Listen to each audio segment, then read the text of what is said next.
Welcome to today's deep dive. Today we're unpacking excerpts from a really fascinating piece of writing. It's an essay titled "Green Mommy Gaia Tara." Yeah, and it's quite the title, right? It really is. And our mission today is to take you on a journey exploring a very specific argument the author makes. They argue that our hardwired biological reaction to the color green directly intersects with these ancient concepts of the divine feminine. Right. The author is essentially trying to trace a line from the literal cellular makeup of a plant leaf all the way to the theology of compassion, which is, a pretty ambitious Oh, premise. totally. We're bridging human evolutionary biology, deep Greek mythology, and Tibetan Buddhism all in one go. And to start that journey, I actually want you, the listener, to picture something for a second. Okay, set the scene. Imagine you were stepping off a hot, paved, super loud city street and walking directly into a deep, lush, ancient green forest. Think about what actually happens to your body in that exact moment. There's a physical shift, right? Exactly. There's this physical shift. Your shoulders drop. Your Mhm. breathing slows down. Your chest physically opens up. And, we usually just write this off as a quick mood boost, right? It's like, oh, it's just a nice change of scenery. Yeah, just getting some fresh air. Right. But the text argues that this physiological relaxation is not just a mood shift. It frames this reaction as a deeply embedded, hardwired metabolic fact. Yeah, the author suggests this reaction happens completely beneath the level of our conscious thought. Your body recognizes that environment before your brain even has a chance to name it, you Oh, know? Sally. Yeah. And the text roots this in our deep evolutionary history because the mammalian nervous system actually evolved inside green environments. Okay, let's unpack this because I want to make sure I understand the biology here. Are we talking about early mammals scurrying around during the time of the dinosaurs? That era, yeah, and the millions of years that followed. I mean, early mammals didn't start out in wide open golden savannas. We knew the dense protective canopy of the forest first. Right. As the text says, we knew the fern before we knew the field. So the essay beautifully describes the color green as the first womb the mammalian body ever knew. We were canopied and dappled and just completely surrounded by it for millions of years of our evolutionary development. So the argument is that when your shoulders drop in that forest today, it's because the color green triggers like a biological memory. Precisely. Something in your tissues is looking around and signaling, I know this place. I am safe from predators here. That is the premise, yes. And the author supports this by pointing to the literal anatomy of our eyes. Oh, really? How so? Well, the human eye has more receptors tuned to the green spectrum of visible light than to any other frequency. We can distinguish far more shades of green than, say, shades of red or blue. Huh.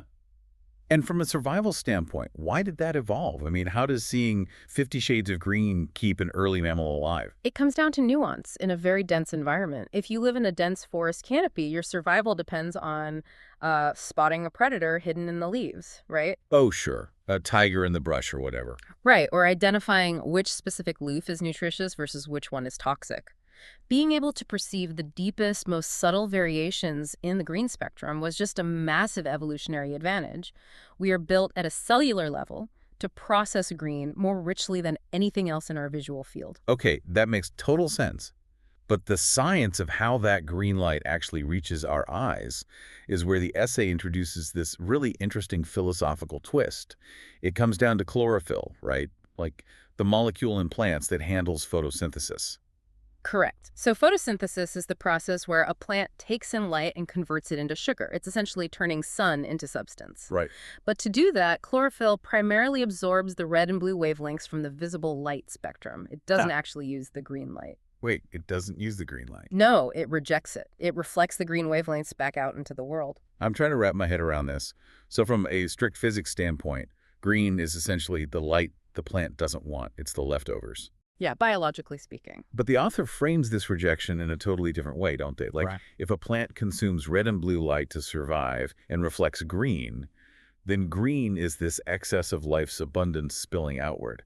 It's offered as a beautiful gift to whoever has eyes to see it. They do, yeah. Instead of viewing it as rejected waste, the author frames this reflected green light as the first gesture of the mother. The first gesture of the mother. Wow. Yeah, the argument is that the plant's existence creates this outward spill of excess beauty. It is an active offering. I have to admit, I'm a little skeptical of assigning a maternal giving motive to basic plant biochemistry. Mm.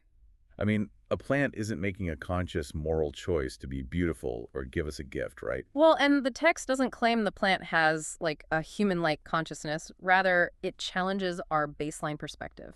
Can you? We usually see nature as a static, painted backdrop behind human drama.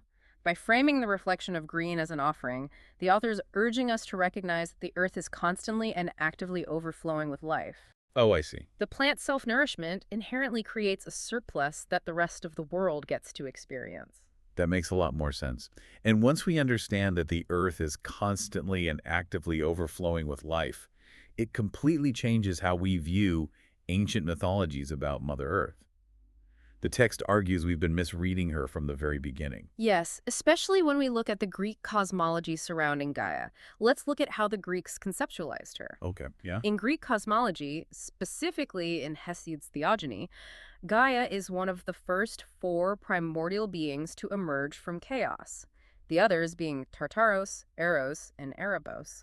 But the author points out that this Greek categorization is actually a later compression of much older traditions, right? Precisely. By the time the Greeks are writing this down, they've already been influenced by older Near Eastern and Asian traditions where the Earth Mother predates absolutely everything. So she's not just one of the first. Right.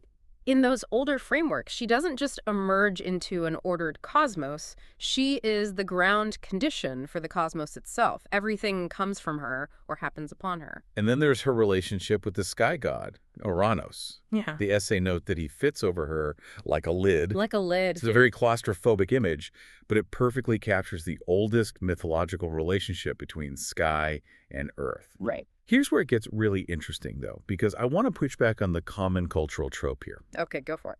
When I hear Mother Earth, I immediately picture a serene, passive pasture. Just, quiet, rolling hills waiting to be walked on. And that passive image is exactly what the author is trying to dismantle. Right. The essay insists she is a gaic being, an active geological process. She shudders, she erupts, she shifts and folds and opens. Right, because when you look at the actual myths, she is ruthless. I mean, when Uranus becomes terrified of the powerful children they've created, the Titans and the Cyclops, he literally imprisons them back inside Gaia's body. He does. And she doesn't just sit there and submit to that. Far from it.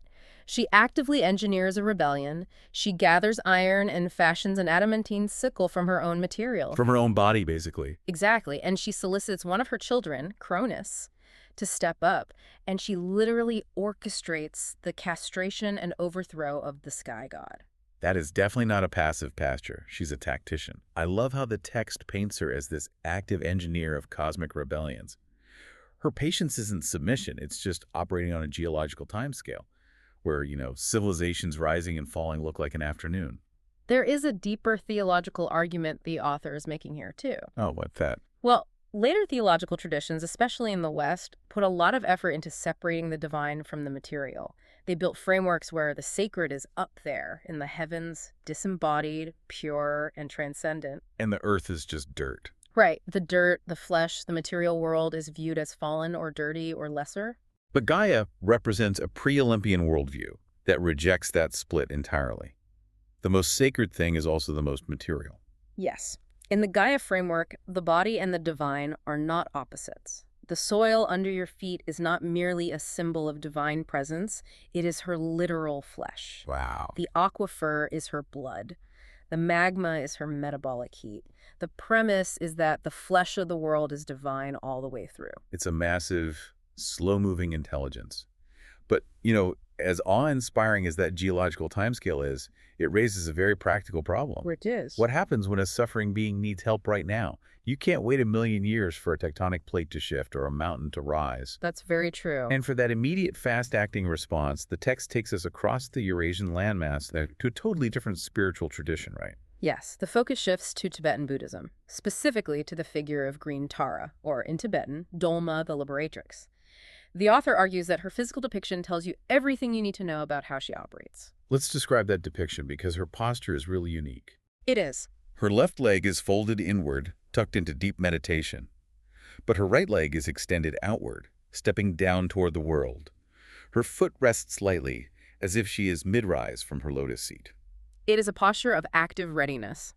The author connects this to her very name, Tara, which comes from the Sanskrit root, meaning to cross, to ferry across, or to save from. Okay, so she's a bridge. She is the entity that enables the crossing from suffering to liberation. So what does this all mean for you, the listener? When I look at that mid-rise posture, I immediately think of a mother who hears a sound in the night. Oh, that's a great analogy. Right, she's already halfway out of bed, foot on the floor, before she's even fully awake. She's like a cosmic first responder. She has one foot in the absolute and one foot in the world of suffering, holding both. That analogy perfectly captures the tension the author is exploring, and her color is vital to understanding this mechanism. She is green Tara because, in the Tibetan system, green is the color of karma. Wait, I want to clarify that term, because when people in the West hear karma, they usually think of like a cosmic scoreboard. Yeah, what goes around comes around. Right, a system of punishment and reward. But the text says it's not that at all. Yes, we have to strip away that Western baggage. In this specific Tibetan context, karma means action. It is the doing force of reality. The author presents green Tara as the literal activity of compassion. The doing force. Right. She is what compassion looks like when it gets up and moves. The essay also highlights these two incredible overlapping origin stories for her. In one, we start with Avalokitesvara. Now, for those unfamiliar, he is the bodhisattva of compassion. And we should define what a bodhisattva is, as it's central to how Tara functions. A bodhisattva is a being who has achieved the necessary insight to reach nirvana, ultimate peace and release from the cycle of rebirth. That they don't take it. Exactly. Instead of taking that exit, they intentionally delay their own liberation. They vow to remain in the cycle of suffering until every other sentient being has been saved. It is the ultimate expression of empathy. So Avalokitesvara, this ultimate being of empathy, looks out at the overwhelming suffering of the world and just starts weeping. And his tears pool up into a lake, a lotus grows from the water, and green Tara emerges from it, fully formed, completely unafraid, and ready to get to work. That is the mythological origin. But the essay also details another origin story, which is just as profound. In this version, she was a human princess who lived ages ago. Monks told her that if she wanted to achieve full awakening, she would need to pray to be reincarnated as a man. Because they believed a male form was necessary for enlightenment. Right. And she completely rejects that. She does. She makes a sovereign vow to achieve enlightenment exactly as she is, in female form. Furthermore, she vows to continue appearing in female form forever, specifically to benefit all beings. The author emphasizes that she chose this form because it is intimate, relatable, and approachable. She wanted to be something people could instinctively reach for. Which brings us to the core thesis of this deep dive, and a really provocative term the author uses to connect these ideas. The text calls this the mommy dimension. Yes, the mommy register. Now, I have to be honest, mommy sounds a bit diminutive, almost like baby talk. Yeah. It feels really strange to apply it to a deeply revered bodhisattva or a primordial earth deity. Glad the author actually anticipates that exact discomfort. Formal religions often sanitize or elevate the divine feminine into something very formal, distant, and untouchable, like a high goddess on a pedestal. Right, very abstract. Exactly. The essay deliberately uses mommy to disrupt that high theology. The argument is that mommy is not a diminutive word. It is an intimate register of the divine feminine that does things. Like Demeter searching for Persephone, or Isis breathing life into Osiris. Yes, or Yemoja holding children in salt water. What's fascinating here is how her 21 forms and her fast-acting mantra tap into the very first theology any human child ever knows, which is simply, mommy comes when I cry. Okay, I see the mechanism there.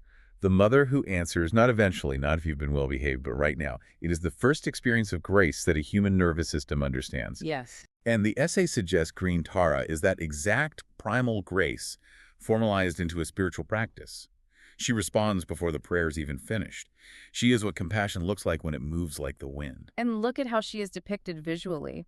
She sits on a lotus, floating on water, surrounded by a living green world. The author makes a fascinating synthesis here. They argue that Tara's body holds the exact same frequency that plant chlorophyll releases. Wow. In the logic of the essay, she is plant intelligence personified as a bodhisattva. She is what photosynthesis looks like when it becomes a face and turns towards suffering. Which brings us to how the author ties all of this together. The essay brings Gaia and Tara under this conceptual banner of the green mommy. But it's important to note that the author doesn't just mush them together into one generic universal goddess, right? No, absolutely not. If we connect this to the bigger picture, the essay really respects their distinct cultural and historical streams. I mean, Gaia's massive, slow, tectonic patience operates entirely differently from Tara's windswift, immediate compassion. Right. Collapsing them into a single entity would erase the specific nuances of both Greek myth and Tibetan Buddhism. Exactly.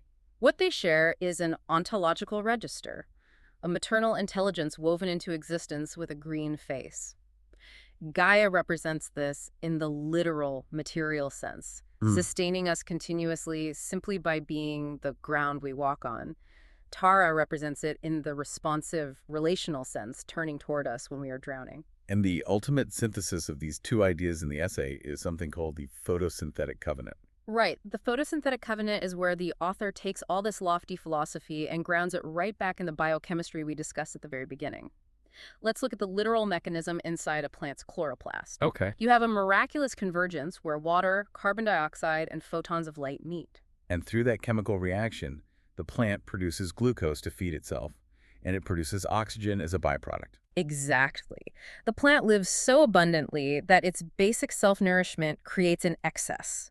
It releases that oxygen into the air, and that surplus becomes the literal breath of everything else on Earth. The essay frames this as a covenant, an unbreakable promise of biological grace. And this isn't just a metaphor. Every single time you, the listener, take a breath, you are literally in receipt of this grace. The oxygen filling your lungs right this second is a byproduct of that green overflow. Yes. It's so constant and so reliable that it passes completely beneath our notice, just like the tectonic ground under our feet. The author's point is that this biological reality is the ultimate maternal overflow. The green world nourishes us not from a guarded, protected reserve, but from an endless surplus. And the essay insists that when you stand in that forest and your body physically settles, it is your cellular memory recognizing that covenant. Your nervous system is recognizing that it is being held. So let's briefly recap the journey this essay has taken us on. We started with the evolutionary biology of our mammalian eyes, perfectly tuned to the green light that plants reflect. We did. Then we explored ancient Greece to understand Gaia, not as passive dirt, but as the active tectonic flesh of the world. We traveled to Tibet to examine green Tara, the bodhisattva stepping down with the speed of wind to answer cries of suffering. And we brought it all back to the literal chloroplasts in the leaves outside. Right, silently producing the oxygen that allows us to breathe. It's a sweeping argument that reframes our entire relationship with the natural world, stripping away abstract theology to leave us with this deeply intimate biological covenant. And the text explicitly notes that this green covenant is biological, meaning it was here long before human traditions invented names like Gaia or Tara for her. And it will remain long after our current languages change again. Which leaves us with a really provocative thought to mull over. Right. We are currently building a future that is, increasingly digitized, increasingly artificial, and disconnected from the soil and the forest canopy. We spend our days bathed in the blue light of screens, not the dappled green of the woods. Exactly. But if the author's premise holds true, our mammalian nervous systems haven't changed at all. They are forever calibrated to that original green womb. So, as we move further into a world of concrete and digital reality, how is our hardwired biology going to react? It's a tension we're navigating right now. Right. Will that deep, unbroken need for the green mommy force humanity to invent entirely new languages and mythologies to express our longing for her? Or will we simply have to learn how to remember her silently in the quiet drop of our own breath? It really is something to think about. So when you finish listening today, maybe do yourself a favor. Step outside. Find a green plant, a tree in a park, a fern in a window, or even a weed growing through the cracks of the sidewalk, and really look at it. Look at it as a living encounter, not just a symbol. Yes.